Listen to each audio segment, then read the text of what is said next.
Said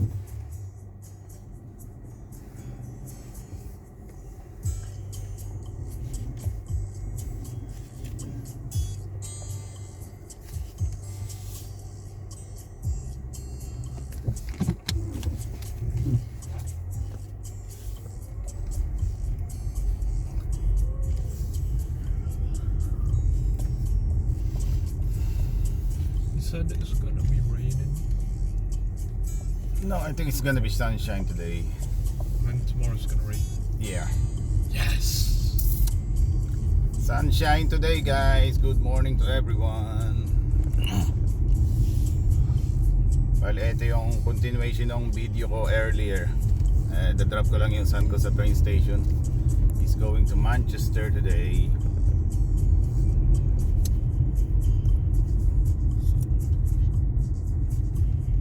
So, enjoy your day out there, ha? Don't forget our pasalubong. What? A little bit of snacks, you know. Yeah, A but little bit of foodie. I'm not going Philippines, am I? Bigay kami nga if we've been somewhere, di ba? We brought you something. Ano lang yun na. A little bit of something is very very special na sa aming mga parents yun. Mom, dad, have something for you. Diba? Treasure namin yun forever. So, kasi galing yun sa aming son or daughter. Means you share love to us, diba? So ingat kayo doon, ha. God bless, ha. Enjoy your day in where is it? Piccadilly. You have a chance to meet your tita if you want to. Nasa Piccadilly kasi mga guys yung hipag ko yung tita niya. So may chance sila later this afternoon na magkita ulit, mag-meet ulit.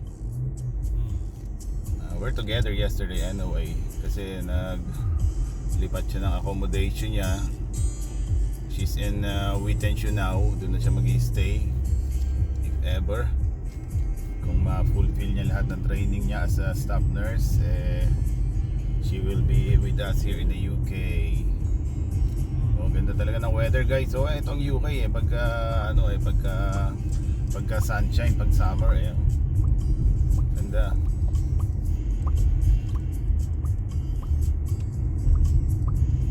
Maliwalas.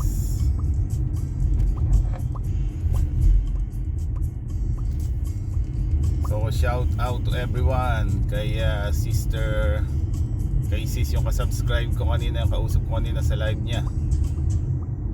Kay sis Archie Velasco ba yun? Sorry sis, nakalimutan ko yung exact name mo, pero thank you. Ganda makipag-usap sa'yo tungkol sa YT, ano? So minsan parang prepare mo rin makipag-usap sa mga beginner kaysa dun sa medyo matatagal. Hindi mo na minsan sila makatch up At least yung mga beginner na kagaya ko, mabilis makarelate.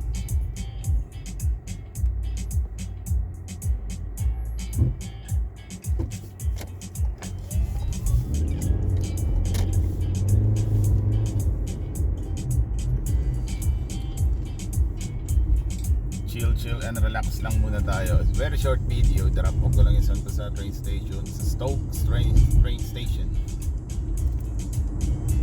It's nearly 9 o'clock in the morning na, guys, and still 15 degrees so far.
na tayo.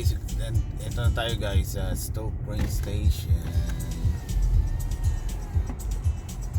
20 minutes free parking. Okay. That's nice. Here we go.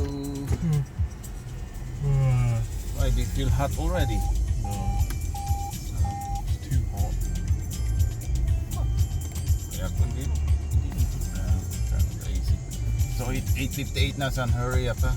Or else you're gonna miss the train, ha? Take care. Okay, bye. Okay, bye. God bless. I get everything. Yeah. Okay.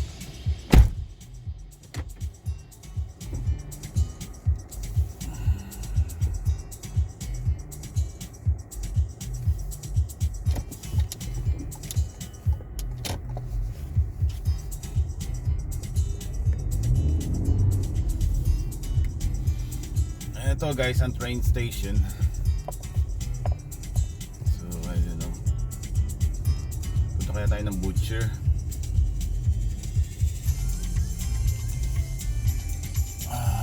What's going on here? Yung problema rito, ang daming works na ginagawa dito sa station ngayon dito sa Stoke.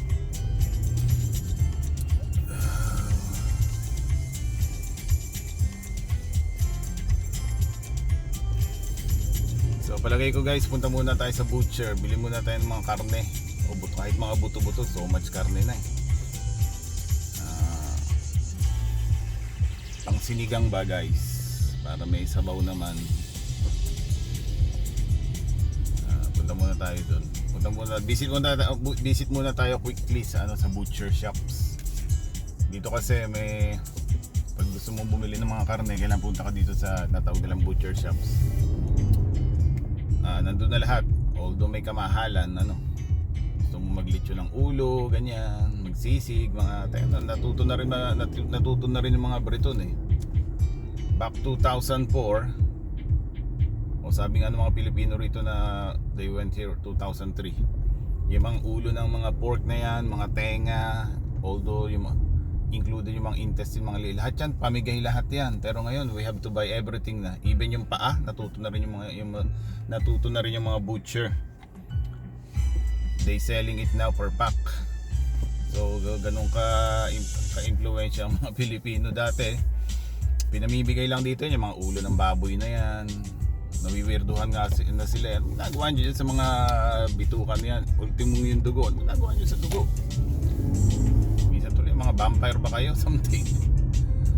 Ngayon lahat binibili na namin. 2 liters ng pig's blood is something like 2 pounds 50. My goodness. Dati 1 pound lang yan. Dati it's free. Just bring your own bottle, container. Unlimited. Punong-puno yung pig's blood na yan. Yung mga mga intestine, yung mga pandinuguan. Lahat yan. Pero ngayon, wow, we have to pay for everything na. Sabi ko nga doon sa isang butcher na mayaman na yung butcher dito na si Harry, millionaire na yan. Sabi ko, Harry, what's going on? Even the pig's foot is in the packaging na. I said, that's business, my friend. So yun, natuto na siya. Marami rin na rin kasi siya naging ngayon na a few of his staff is from Philippines. It's either from Philippines, is from Thailand. So those Asian na yung mga Thai na yan, they know as well those kind of things, yung mga ulo-ulo na yung mga pig's blood na yan. May isang Pilipina rin na staff doon, so na-share nila. So yan, one day nag-decide si Harry na okay, I will sell everything. Kasi ang dami rin mga Chinese eh. Dati hinihingi lang namin yung mga pork bones na yan. Ngayon wala, talagang binibili na dahil na-influence rin ng mga Chinese. Chinese bought a lot of pork bones. Minsan sacks of pork bones. Sacks of pork bones ang ino-order kay Harry. So yun, lahat na binibenta ni Harry James. Lalong yumaman ngayon si Harry James. Ayan. So doon tayo pupunta sa butcher shops ni Harry James, guys. Mamimili tayo ng konting buto-buto. Minsan pagka naparami yung buto-buto, what are you doing with those pork bones? Nasabi na lang namin, for my dogs, for our dogs. Dito kasi yung mga pork bones na yan, pag namimili sila, mga beef bones, para sa ano, para sa mga doggy nila. Eh tayo mga Pilipino ginagawa natin pang sinigang, di ba? In this country kasi hindi pa sila ganun ka open, ano ba, ka-aware sa mga Filipino menu. Pero when I was in a cruise line, when I was in a cruise ship, yung mga chef namin, mga executive chef namin, mga from Austria, mga Austrian, they know our dishes na, especially yung mga sinigang, ganyan. Oh, they love sinigang na may mga pork bones, beef bones, ganyan. And they're always having it. Dito nawiwirduhan sila eh. Pero yung mga ibang European na hindi naman talagang nagtrabaho sa cruise line, especially sa kitchen, mga German or something, yung bayaw kong Netherlands, nawiwirduhan siya sa mga pork nilaga, pork sinigang. Ayaw niya na may sabaw. Pero yung mga naging kasama ko, mga naging amo namin sa cruise, especially yung mga cook, mga executive chef, kung ganyan. Even the hotel director, si Harry. Harry yung pangalan niya, from Austria. Oh, he loves sinigang. Yung ibang European ano, hindi nila alam yan, hindi nila, weird sa kanila yung ganyang klase. What is sinigang, pork with soup on it? Weird sa kanila yan. Pero yung iba naman, humari na Pilipina, na-appreciate nila bit by bit yung mga ganyan.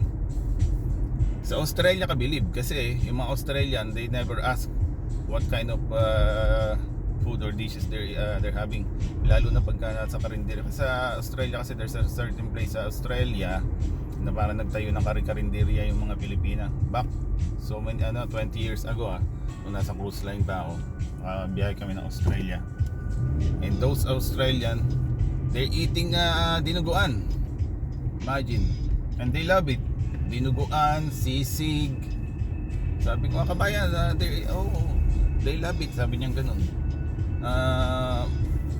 Hindi naman maarte masyadong masela ng mga Australian. Hindi na lang nila ina-explain kung what it's all about. That's pig's blood, blah blah blah. Tsaka hindi, they never ask. As long that they love it, safe kainin. Oh, they're having it. Ang lalakas nilang kumain ng dinuguan out there. Even the sisig. Dito may version din ang mga Briton, ang mga English people na dinuguan. They call it black pudding. Pero yun ay parang isang sausage na kulay itim. Kulay itim na sausage, ini-slice nila. Yeah, it's a pig's blood rin. Pero parang kumbaga siya ginawa nilang sausage. Which is hate rin naman ng most of them. Hate nila yun. Pero some of them, they're having it.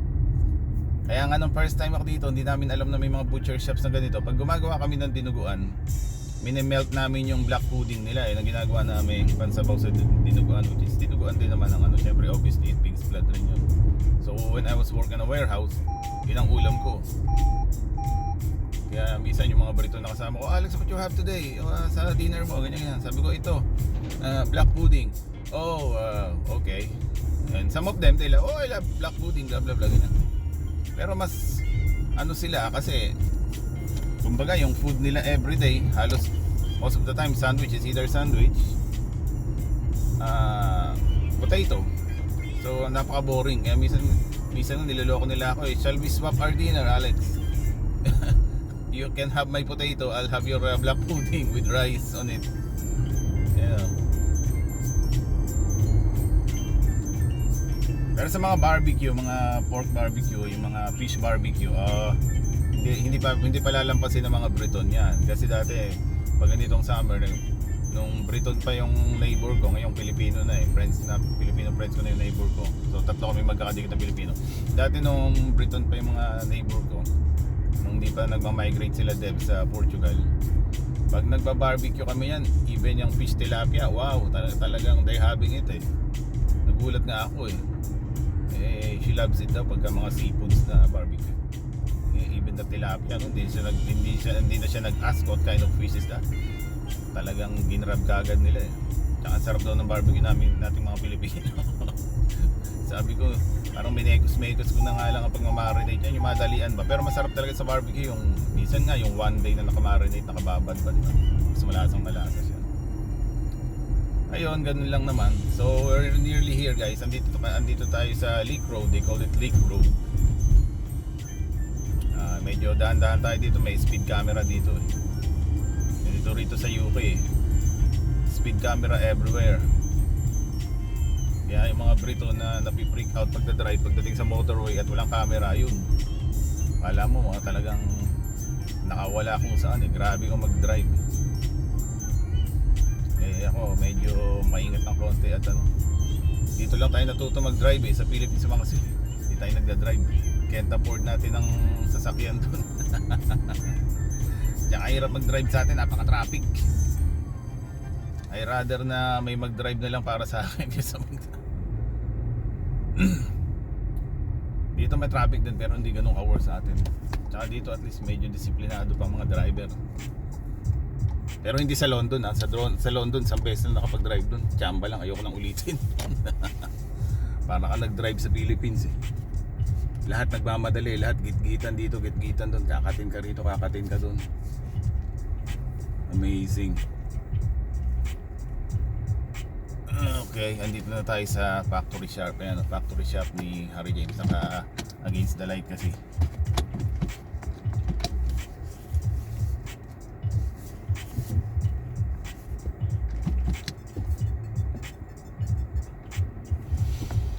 So tingnan natin guys ha.